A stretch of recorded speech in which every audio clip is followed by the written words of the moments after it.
Ralph, why are you stirring up so much shit with the OGs, man? La Raza, why are you doing that, dude? Yeah. Pocos pero locos, way. There's this like, oh my God. This is like saying like a Mexican's worst enemy is another Mexican. Oh, shit. Yeah, and it's true. I don't like these Mexicans. Bro, we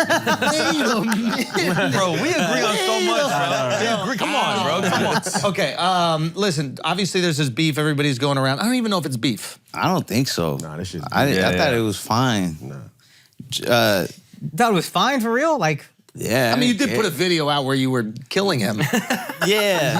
I put out the edited version. I have a director's cut. Oh. I just thought it was funny because I like that movie, like Carlito's Way. Yeah. And I like the thought of like taking out the old dudes. But the reason that I put that video up was because I just started being on the road, and so every now and then somebody will be like, "You're the next George Lopez." Even before this George Lopez thing, my response was already like, "Yo, fuck George Lopez." Oh, really? Whenever somebody would yell that from the audience, or any Latino comedian they'd throw out, whoever their idols were, I was like, "Fuck your idols."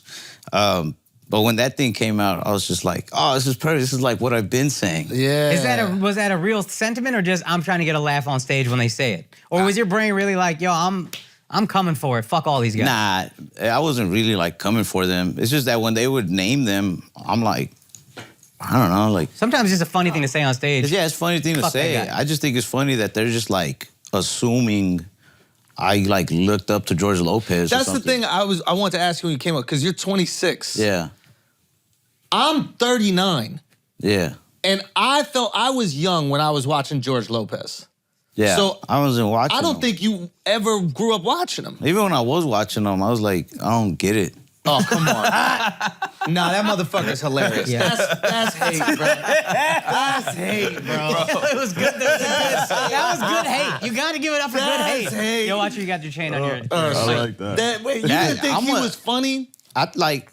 Yeah, he's funny, but I didn't think he was like, I'm not like gonna like, yo, man, I want to watch this George Lopez like special, or like, oh, the fucking show's gonna come on. Like, I would hear people quote him all the time. Yeah. And I'm like, yo, I gotta see that one day. And then when I did see it, I'm like, yeah, it's like, I can't breathe. That was so funny. My chest. yeah, like that. I don't know. Next level, hey, I love it. Comedy, now this is what it is. It's like comedy, you need comedy within the context of time, because this is how I felt about Pryor, because I saw Eddie first. So everybody would tell me, oh my God, Pryor's the truth, he's the greatest ever. And I grew up on Eddie. So when I saw Pryor, I was like, nah, he's not fucking with Eddie. Yeah, I feel that. This feels like, I know it's like blasphemy to almost say, this feels like a less funny version of this guy who is the king for me. Yeah, comedy evolves with time. So you're coming up, and also comedy's changing. Like, I imagine when George was putting out that first special, this is the first time Mexicans are seeing a guy relate and share their experiences in a comedic way, especially on fucking HBO. So they're seeing other guys, they're seeing Rock, they're seeing Carlin, they're seeing all these other dudes, and finally it's like, oh shit, yeah, he's talking that thing that I've experienced. Whereas you're watching it and you've seen all these jokes played out for 20 or 30 years by different people, different versions. So if you go back to it, you go, yo, there's better versions of all these takes. Yeah, I guess so. I don't know. I wasn't like huge into stand-up growing up though. Like, yeah. And if I was watching stand-up, I was watching whoever came on TV around that time. Yeah. So it was like Comedy Central. So it was a lot of like Chappelle's thing, or like Patrice O'Neal's like special, like reruns of their like type of stuff, or clips or whatever. And by the time I did see like a George Lopez clip or something like that, I just remember he kept saying like stuff like, Latinos, you know us. And that was like the corniest line in the world to me. For anybody to say like, you know us, man. Like, we get down. Or like, it was just like, I don't know, I couldn't get into it. To his point. So not saying it's not funny, I just couldn't get into it. Yo, like, I'm George Lopez side now. Fuck these young kids, bro.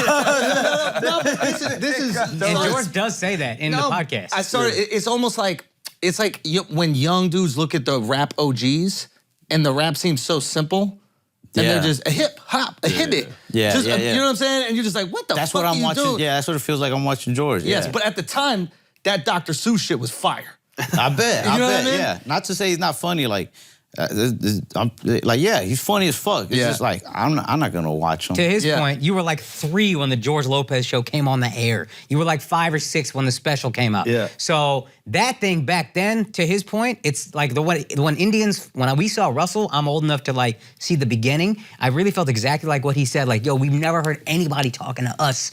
Holy fuck, I'm so happy. This is so funny. Young kids coming up now watching that are gonna be like, yo, there's 100 Indian comics. This one, he's doing this simple thing. It's like, no, back then, that was it. That was the only thing. Yeah. And George, back then, nobody was talking to them. So like you're George watching was this a 15, Mexican 16. comedian.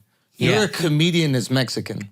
Okay, I see it. Yeah. Do you know what I'm saying? Yeah. But you needed a Mexican comedian. So that I could be a comedian that's Mexican. Yes. All right. You know, because you're not going up there like, I got to tell you everything about being Mexican today. You ready? Yeah. Somebody You know- already told him. You know us Mexicans. Bro. Yeah. Now I do, actually. Now I do. After George Lopez, now I get it. That's why you don't have to, because now we know. Dead ass. We're like, we know Mexicans now because George Lopez taught us. Nah. He's like nice. I'm telling you, the dude called me after that whole thing. He said whatever. I wasn't mad when he said it. Yeah. Cause like I'm telling you, like I have like a whole lot of respect for him still. I'm not when he said it, I'm not like, what the fuck, like hurt about it. But I also wasn't like, oh yeah, who cares? It just was like, it's a fucking podcast. You're talking shit. Like, Yeah. So what if he said it? You know what I mean? Like he doesn't know me, so like it's his. He knows you, my boy. But it's his podcast. Like You don't say I don't know somebody 5 times unless you know. Yeah, let you know.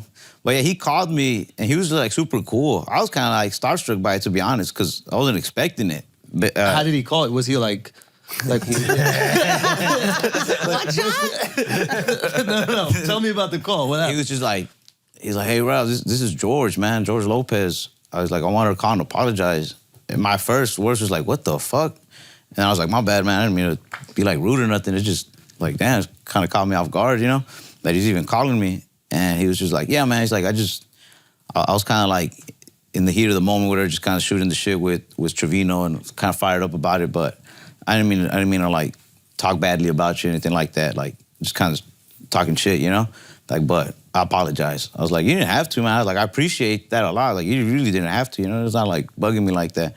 He was like, no. He's like, I did. I had to, whatever. He's like, That's decent, though, that he didn't do a public apology. yeah, I wouldn't have. I don't think it had to be public at all. A lot of people online were like, "It's fucking, you slander him in public, you apologize in public." Like, nah, bro. Like, then it would have looked like he's just doing it For the them, people, not for you. Yeah, he was just like, he's like, comic to comic, man to man. He's like, I just want to apologize, man. Yeah. He's like, you got my number. If you ever did need help with anything, you got my number now. Oh, that's cool. Yeah, that was cool as fuck. You gonna take him up on that? See if he's about it? I'll probably wait till I'm like in a really tough jam. Yeah. Murder trial. I'm like, yo, about that time. Yeah, he was cool. It's that Steve Trevino guy. I'm starting to think he's the bad guy. It is weird with the OGs. I think that like, and again, you're a few generations away from George, but I think the perception of the people that we look up to is, for at least from us, you know, like with me, Patrice is my guy. And whenever I had the opportunity to interact with him, like I almost removed myself from it because I was like, I don't want to inconvenience him. I don't want to ask him for help. I don't want to ask him for things. Like, and probably they're twofold. It's like, one, I don't want to be rejected by someone I admire so much. And also like, he could never have time for me. But I think we forget that like, they're also comics despite their success. So they're also looking for some validation, some appreciation, especially from like the next crop. So they would probably love if we reached out. And love, we're like, yo, can I just get any advice? Is there anything, you know, I'm about to experience something you experienced earlier in your career, et cetera. And yeah, like I guess maybe, I don't know if you've ever felt that way about like an OG that you looked up to. Nah, you got it, huh? Nah, it's not that. I think I like taking advice from whoever, man. Like, Yeah. I do get what you mean, though. It's like, yo, I've looked up to this person. I don't want to, like, risk pissing them off or, like, being told something that's going to put me off to them. Yeah. But I didn't really start admiring a lot of the comedians out there until I got a chance to meet them personally. Then I was just like, yo, this dude's actually really cool. Or, like, this person's super funny and stuff. And then they started kind of helping me out. So I kind of went in, like, neutral. Like, there wasn't anybody who was like, oh, shit, I get to work with this person. Or, like, I hope they give me advice. Yeah. I just kind of kicked back and was just like, man, whoever I get to work with, I'll work with them. If they kick advice, they kick advice. Like, Yeah. I'll take it from whoever, you know? I don't know the situation, but my assumption of it is a lot of times when people try to relate to a comedian, they talk about other comedians that are funny. And that's the last thing a comedian wants. Like, don't tell me this other motherfucker's funny. So I'm imagining George is getting a lot of people, they're trying to curry favor with him going, yo, have you heard about this young guy? You like this young guy? So he's hearing this nonstop, and now he's on his podcast, another guy's bringing it up, and he's like, yo, what the fuck is going on over here? I'm George, let's talk about me. Maybe. I do know, like, at the beginning of that podcast, they were talking about Paul Rodriguez, I think. Oh, yeah. He had, like, some beef with Paul Rodriguez. I don't know what it was. I think they got into it over a joke. I think they fought at the Laugh Factory. Yeah. And then he was saying how like, I think people wanted him to, like, apologize to Paul or for talking shit about Paul. And he was just like, it's like, what do you say? Like, it's a fucking podcast. Like, just talking shit, man. Yeah. And then, so, I don't know. They went onto the subject of, like, do you help the younger guys? And George was like, I don't help nobody. Yeah. And then he was probably like a little fired up. Yeah. from the previous Yeah. time. that's one of the reasons that it didn't bug me is because he was already like proving the like, I don't fucking help people. Yeah. Like, yeah, fuck him, fuck. I feel like they could have named anybody and he would have been like, yeah, fuck that guy. Yeah. I think he also, at one point, if you look, I have heard he's not the most helpful guy, to be fair. I have also heard that. Yeah. Three-dimensional about it, but there's also a moment where he looks off camera and asks his homie, like, you heard of this guy? And the guy says no, and I think he's laughing at George. George looks at him and like lifts his eyebrows. Every comic knows we got a guy going off camera, we gotta fucking go. So then he goes, I don't know, fucking Jeremy Barbasol or whatever it is. Yeah. I think he's just trying to make his homie laugh and he's wrapped up in it, and he's got the emotion. But Yeah. like, I think he just feels like he got a guy laughing. Yeah. Let's build momentum. Yeah, I don't think it was that personal. I think it was very much like a whoever it could have been. My name is arbitrary. Is that how you use You that? really stumbled on it, dude.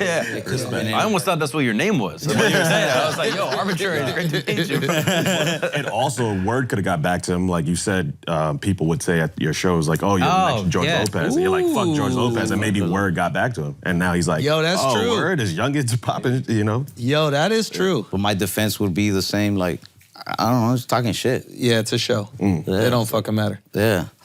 If it's like really getting to anybody, I think they would have like told me something personally. You know what I mean? Yeah. I don't think he's heard about it. I don't think. Have you met comics before? I probably said that once, like in Detroit or like Milwaukee, where they were like, "You're the next George Lopez." I was like, "Man, fuck George Lopez." Like, "You're the next Paul." I was like, Oh, it gets Paul. back to them, bro. Yeah? There's some guy in Milwaukee writing a letter like, "Boy, you're not gonna believe what I They heard just today." hear it, man, and they just get upset. They're sensitive too. You don't think they are. You like I had a fuck, and I'm glad that you don't look up to them because it doesn't matter as much. But when you admire them and then they let you down like that, that shit, that is It stays with you. Yeah, it's just like I remember there was It would have hurt if like Russell Crowe was like, "Fuck that Jeremy Barbasol."